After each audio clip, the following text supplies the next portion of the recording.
pessoal, tudo bem? Na aula passada, nós terminamos o regime militar no Brasil, falando sobre o governo do presidente João Batista Figueiredo. Nesse capítulo, agora, nós vamos ver um panorama cultural do Brasil na época da ditadura militar. Esse capítulo tem como título Cultura Brasileira nos anos 1960 e 1970, Luzes e Trevas.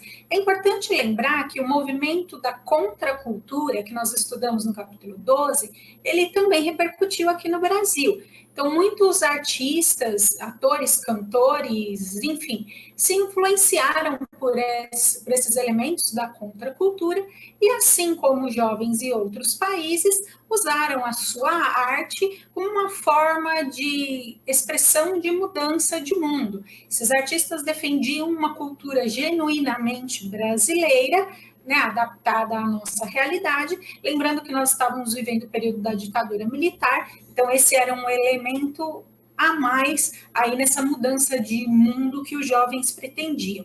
E a apostila vai falar sobre alguns aspectos culturais do nosso país nesse momento, então.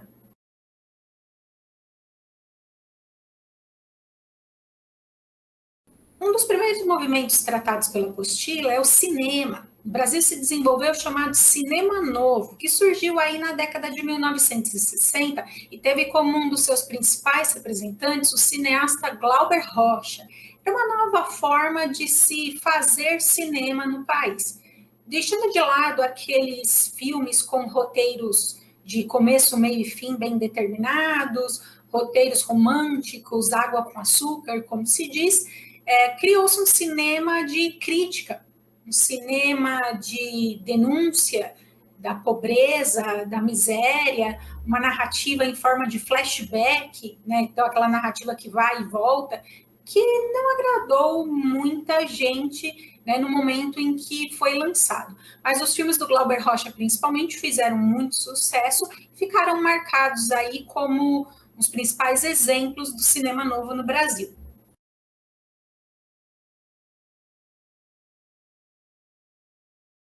A apostila fala também sobre as músicas de protesto contra a ditadura militar, compositores e cantores que se expressavam contra a ditadura através de seus versos. Lógico que por conta da censura, que aumentou principalmente depois do AI-5 de 1968, os compositores tinham que arrumar formas para que as suas críticas passassem, muitas vezes sem serem percebidas.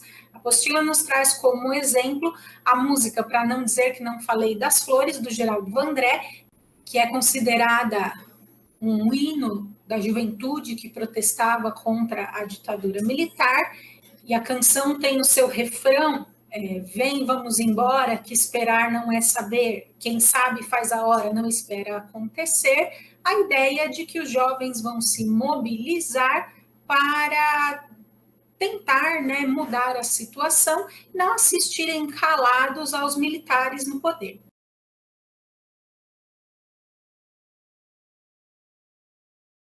A apostila fala também da Tropicália, um movimento liderado aí pelo Caetano Veloso e Gilberto Gil, que tinha nas suas músicas as questões da juventude. Não falava de política, falava sim da juventude, do amor, e muitas vezes esses artistas da Tropicália acabavam sendo criticados pelos artistas que faziam música de protesto, que diziam que eles podiam se engajar um pouco mais na vida política do país. A apostila traz como exemplo da Tropicália a música Domingo no Parque, que foi cantada pelo Gilberto Gil em um dos festivais da canção da década de 1960.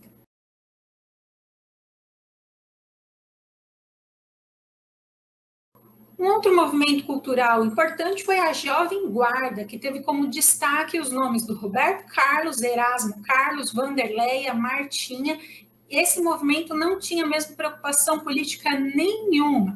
Era uma mudança de comportamento dos jovens, onde as cantoras usavam mini saia, cabelo comprido, e os setores conservadores achavam isso um absurdo, e os rapazes na Jovem Guarda também usavam cabelos compridos, alguns usavam brincos, que escandalizavam aí, né, os setores mais conservadores, E a Jovem Guarda teve um programa na televisão de muito sucesso, apresentado pelo Roberto Carlos, que até hoje, né, é um dos principais cantores da música popular brasileira, e a Jovem Guarda influenciou o comportamento de muitos jovens, principalmente na maneira de se vestir.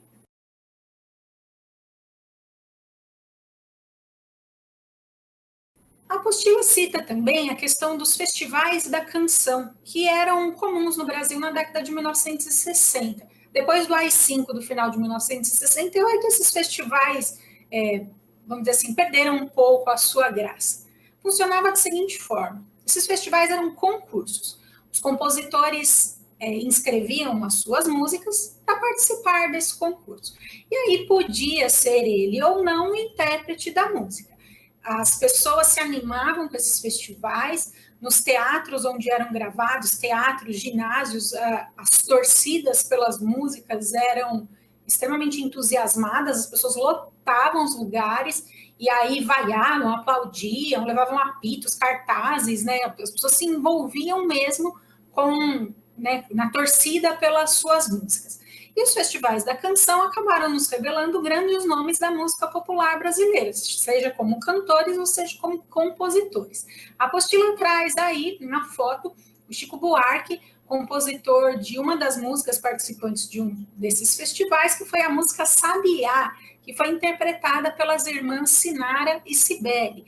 Esses festivais faziam muito sucesso, tinham uma audiência muito grande na televisão e eles nos revelaram aí tanto músicas de protesto como músicas da Tropicália, da Jovem Guarda, que estavam, né, fazendo sucesso no final da década de 1960 no Brasil.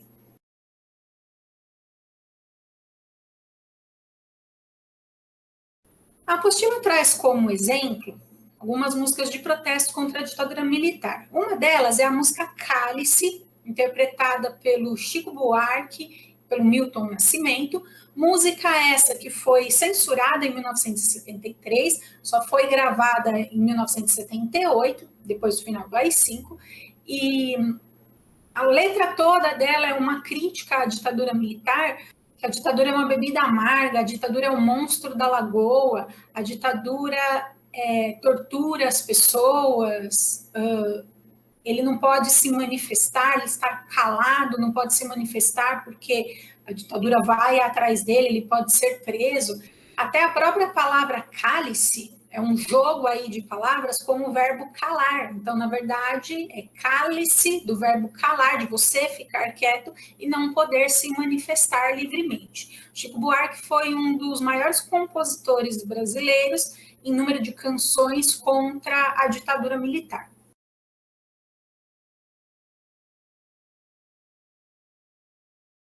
A apostila nos fala também sobre a popularização da televisão no Brasil na década de 1960, principalmente, dando destaque aí à TV Globo e a sua produção de novelas, né, pela qual ela é conhecida até hoje. Lógico, durante a ditadura militar existia a questão da censura, muitas novelas da própria Rede Globo foram censuradas, muitas delas no dia da sua estreia, mas a questão é que a televisão se tornou um meio de comunicação extremamente importante no Brasil durante décadas, e agora, né, com o advento da internet, o crescimento das redes sociais e outros serviços, a televisão vem repensando aí o seu papel. Mas durante as décadas de 1960 e 1970, ela foi, sim, extremamente importante.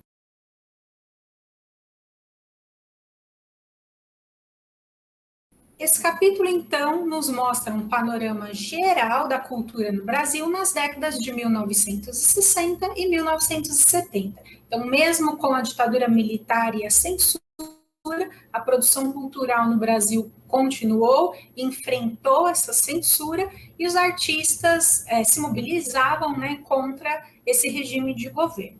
No próximo capítulo, nós vamos falar sobre o período de redemocratização do Brasil e a volta das eleições para presidente da República. Eu espero vocês lá então. Tchau, até mais.